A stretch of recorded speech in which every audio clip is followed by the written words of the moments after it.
You know, my cousins were the federal marshals in Waco, and they knew Koresh. Wow. And they had told the ATF, they said, we were just there 3 days ago.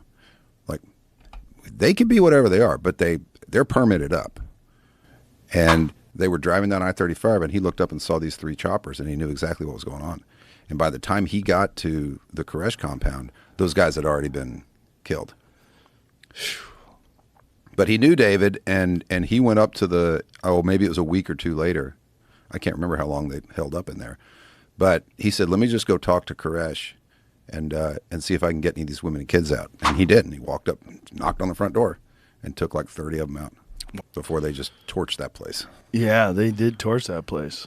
And they denied doing it, too. There's video footage of the tanks. Tank driving right there. Oh, what does? Driving in and shooting flames into the buildings. They just fucking lit everybody on fire. Yeah. Fuck you. Yeah. I don't even know what started it. It was like one Fed showed up and then they got shot at or something happened. Well, I know 4 were killed in the first when they went to hit that place. I think like 9 got shot. I know we can pull it all up and look. But, yeah. You know, at that time, there was this big panic about militias. You know, because at the same time, you got Ruby Ridge happened right around the same time. Right. You had all these, and the FBI was just getting kind of, not ATF, kind of getting spanked in spots. And they were trying to clean up their image or prevent whatever. And that was their mission du jour, was like get rid of all these militias. Yeah. And you know, surprising little overreach on the government's. Little overreach. But also, like, every cult starts the same way. Seems like a good idea. We're going to do things right. What's wrong with society? Let's fix it. Let's all commune together. Well, they all start like this. First, you need a like a Jim Morrison adjacent looking right wannabe rock star actor. Yes. Right? Who's so wildly narcissistic and yet charming that he can convince him shit like, I need your wife. Yes. But I need you here to do the garden. Yes. And then he becomes his own god. And then he's going to pick a date where all this shit's going to go wrong. The world's going to end and I'm going to show you salvation. That day's going to pass. And then we need another problem until they wing that out and get a bunch of machine guns. The guy out here, his name was Jaime Gomez, and he was a gay porn star and a hypnotist. That was the guy who started. So how do you think that worked out? So one guy in like 2000 or the early 2000s he left the cult and sent out a mass email that was like, hey, this guy's been hypnotizing me and fucking me for the last 10 years. And then everybody was like, I thought it was just me. That's the guy.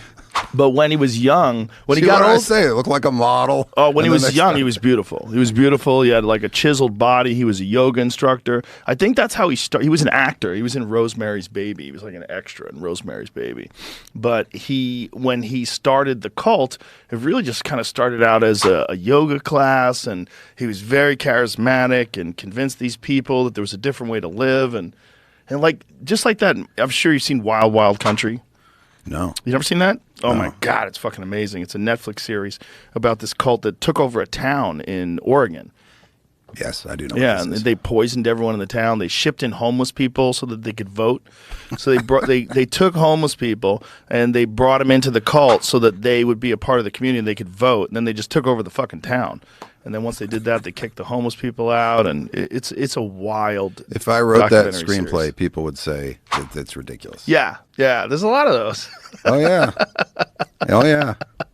There's a lot of those. Well, that's the craziest thing about 1883 is that you don't have to do any dramatic embellishment. Doesn't have to be any fucking with the truth.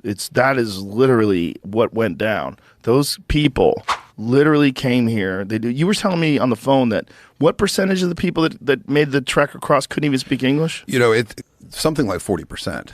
You know, they used to come in they would come into, and of course what our government was doing was we needed people for a multitude of reasons after the Civil War. So many of the workforce had been killed, 1-point-something million soldiers died that we know of. We don't know how many other civilians. Yeah.